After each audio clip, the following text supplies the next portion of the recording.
करूं, डिलेमा मेरा सारा क्लियर हो गया था उस समय जब मैंने आपको लास्ट लाइफ चेंजिंग सेमिनार देखा था। क्योंकि एज एन इंजीनियर हम लोग को वही चीज़ें समझ में आती हैं जिसमें कुछ लॉजिक होता है। वो जो ब्लंट मोटिवेशन होता है वो नहीं समझ आता कि तुम कर सकते हो, तुम ही कर सकते हो। अरे मेरे में क्या है यार, कुछ तो बता दो। तुम ही कर सकते हो, कोई तरीका बता दो। सर इन्होंने बाकी सब मोटिवेशनल स्पीकर्स का मजाक उड़ाया और मेरी तारीफ कर रहे हैं। मैं जस्ट टू क्लैरिफाई।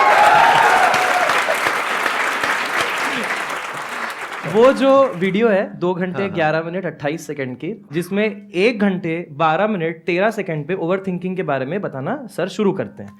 तो वो वाला पोर्शन तकरीबन मैंने 100 बार देखा होगा, ताकि ये इनकी बातें दिमाग में घुस जाएं कि ओवर थिंकिंग नहीं करनी है, रिजल्ट के बारे में नहीं सोचना है, बस तैयारी करनी है, मेहनत करनी है और 100% देना है। तो वो पोर्शन जो है मैंने बहुत बार देखा कि नो ओवर थिंकिंग। मेरी एक ही यही दिक्कत रही थी और वो दिक्कत जो है आपने सॉल्व की थी। अरे वाह, क्या बात है जी।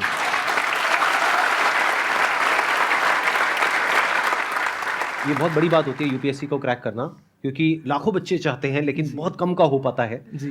आपने कब क्रैक किया था? 2014 में। 2014 में आपने कर लिया था। उसके बाद फिर कितने टाइम तक आपने जॉब करी थी? 1.5 साल। मैंने यूजुअली ऐसे लोगों को नहीं देखा है जिन्होंने यूपीएससी क्रैक किया हो, उसके बाद में उनको एक जॉब मिल गई हो, फिर उन्होंने छोड़ी हो। जी। तो उसके वो छोड़ने के पीछे का रीजन क्या था? एक्चुअली जब 2014 में मैंने एग्जाम निकाला था, 108 रैंक था मेरा। उसके बाद सर होता ये है कि आपकी ज्वाइनिंग तक के बहुत लंबा समय रहता है। आजकल नहीं रहा है, आजकल थोड़ा सा फास्ट फॉरवर्ड हो गया है। पहले 1 साल का टाइम रहता था आपकी ज्वाइनिंग तक के, तो वो 1 साल में कुछ ना कुछ तो करना है। तो उस 1 साल में मैंने पढ़ाना स्टार्ट किया, तो इंजीनियर्स को पढ़ाया और तरह तरह के सिविल इंजीनियरिंग के सब्जेक्ट्स पढ़ाए, तो उसमें मेरा इंटरेस्ट आ गया।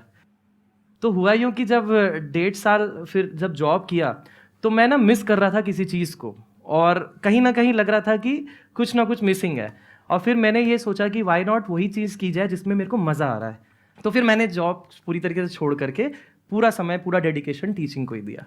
और टीचिंग का आपने किस तरीके से किया? मतलब अपना इंस्टीट्यूट ओपन किया या ऑफलाइन पढ़ाया, ऑनलाइन पढ़ाया? आजकल क्या होता है कि सिलेबस जैसे क्या होता है, बहुत सारे कोचिंग्स, बहुत सारे ऑनलाइन ऑफलाइन इंस्टीट्यूट्स इतने हो गए हैं कि आपको क्या करते हैं कि थोड़ा थोड़ा एक्स्ट्रा पढ़ा देते हैं। जैसे कि इन्होंने मान लीजिए ये टॉपिक छोड़ दिया था, वो दूसरे टीचर ने एक दूसरा टॉपिक पढ़ा दिया, तो स्टूडेंट को लगता है कि अरे ये तो एक्स्ट्रा पढ़ा रहे हैं। लेकिन आजकल क्या हो रहा है कि इस तरीके से क्या हो रहा है, एग्जाम क्लियर नहीं हो पा रहे हैं because there is information overdose. आपको एग्जाम की नीड को समझ के पिन पॉइंटेड स्टडी करनी है जो काम की। बिकॉज मैं आपको एक चीज बताता हूं कि एक एक व्यक्ति को एक एक सब्जेक्ट के एक एक टॉपिक में पीएचडी करने में 7 साल लग जाते हैं। जैसे हम लोग जब आईआईटी बॉम्बे में थे तो वहां पे हमारी एक सीनियर थी जो पीएचडी कर रही थी। वो पीएचडी अपनी कंप्लीट की है 8 ईयर्स में।